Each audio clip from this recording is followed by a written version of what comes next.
Have you done a top 10 list recently?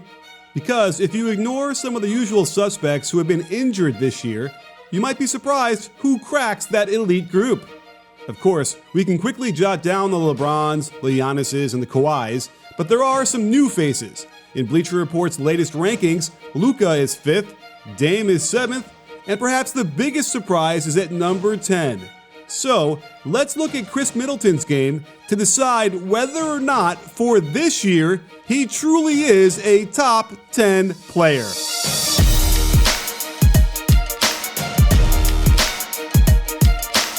I've done plenty of videos on the Bucks this year, going over how they destroyed the rest of the competition at historical levels. And when your best player posts these kind of numbers, it's easy to credit him for everything. But one man cannot do this kind of damage alone, and its trusty number 2 is as valuable in the modern league as any other non-superstar. While listed at 6'7", I've stood next to him, and I gotta say, he seems a lot closer to 6'8" at a minimum, and with a 6'11" wingspan, the guy is a walking mismatch for the other team. While you might have an image of him being merely a spot-up guy nailing threes at an elite pace with his high release point, it turns out his main contribution in the offense is as the number 1 pick-and-roll ball handler in terms of usage. And his efficiency is approaching elite territory despite preferring the dreaded mid-range pull-up. The right elbow is his friend, and you can see that NBA big men have been trained to invite this shot, and he's been elite in this area, shooting 6 points higher than the league average. And it's good news, because this is the shot defenses will continue to give him in the playoffs. If challenged, he has a quick snatch off the dribble into that high release with his length that making these over the center is still a viable threat. And he's crafty off the dribble too, using his thick shoulders to get separation without pushing off, opening up this wide open mid-ranger that drops through the net. He will get all the way to the hoop at times, but it's less than 20% of his attempts out of the pick and roll. And check the nice left-handed finishes. I can dig a guy that can use his offhand so well in traffic, and he's just about average in terms of percentage around the basket, so let's go with it. What keeps his efficiency down are the times he doesn't quite have a plan and just flings the ball up there, but he's been able to minimize these where it doesn't hurt the overall offense.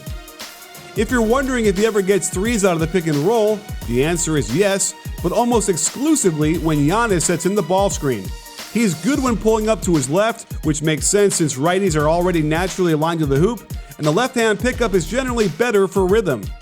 But notice how Antetokounmpo is basically a black hole that will suck defenders to him, opening up good looks. The defense seems so afraid of Giannis that they almost forget he doesn't have the ball. And if the Bucks need threes during the course of a game, they need only have this pairing run the pick and roll. In comparison to the rest of the league, the Bucks post up quite a bit, ranking 6th in frequency. And while Middleton only gets the 3rd most post-ups behind Giannis and Brook Lopez, he's a viable threat down there and should be used more in the playoffs. He loves turning over the left shoulder, and the Bucks have a particular knack for forcing mismatches so that he gets a smaller player guarding him. It would do no good if the offense didn't immediately recognize the mouse in the house. And the Bucks are excellent at identifying and attacking with Middleton down low. I also like how he'll get out on the break early to command deep position. Usually it's the smallest guard back on defense first, and it's given him a lot of easy opportunities to score. Again, notice how he loves turning over that left shoulder. Here's one thing I love about his postgame: attacking on the catch, usually to the baseline. While the defender has been struggling to keep a body on him before the pass is thrown, Middleton will immediately spin away before his man has time to react, and usually before the rest of the defense can do anything either. It's a much more efficient use of the post-up to get into the move off the catch, and I believe this is the secret to increasing post-up efficiency to the point where teams will go back to posting up a lot more, like they used to do 20 years ago. Of course, his role as spot-up shooter is also vital for their extreme spacing.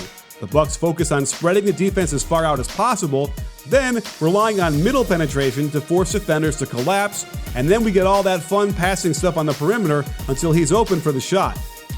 It really helps the old percentage when you can get these types of looks a few times a game, and the only question is, will the better teams in the playoffs allow this to happen as easily? And if not, what will Middleton do when presented by tighter challenges to his three-point shot?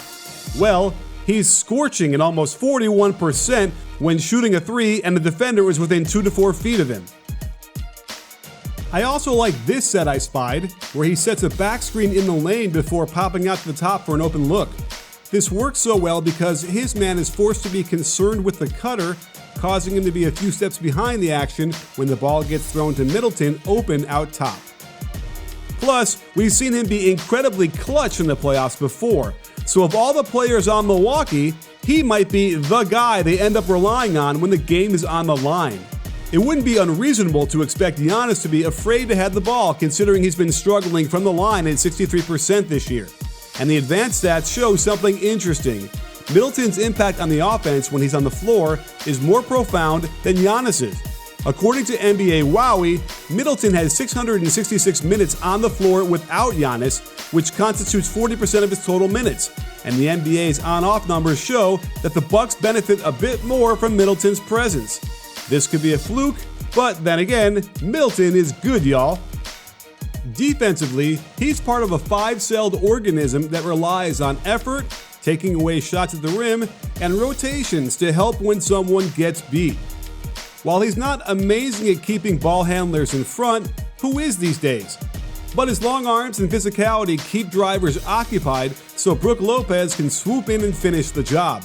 One reason their defense is so good is how they all work together on a string, but this is a delicate balance, and if one of these parts isn't in sync or gets hurt, the Bucks should be very concerned. Middleton's effort and energy are to be commended as he takes this part of the job seriously. If needed, he can pick up point guards and can execute the bend but don't break to keep them in front, like he does here with Lillard. While he doesn't get a ton of steals, that long wingspan serves him well to get deflections and disrupt the whole offense, even if he gets beat and has to trail to get back into play. So it's clear in my mind that Khris Middleton is the quintessential modern NBA player, a guy that transcends 3 and D, and he's in the middle of a 50-40-90 shooting season, mind you. So I would argue he's just as important as anybody else on this team. Of course, the real X factor is Brook Lopez, the step-back three-point shooting, shot-blocking marvel trapped in a traditional big man's body, and they need to keep him healthy and on the floor as much as possible. But when you study the list and see how impactful Middleton has been on the best team in the league this year, there is no other way to look at this than to say Khris Middleton is indeed a top 10 player. If you like this video, please give it a thumbs up and subscribe to B-Ball Breakdown so you can get alerted right away when we drop a new video. This season will be filled with incredible content, so don't miss it. You in?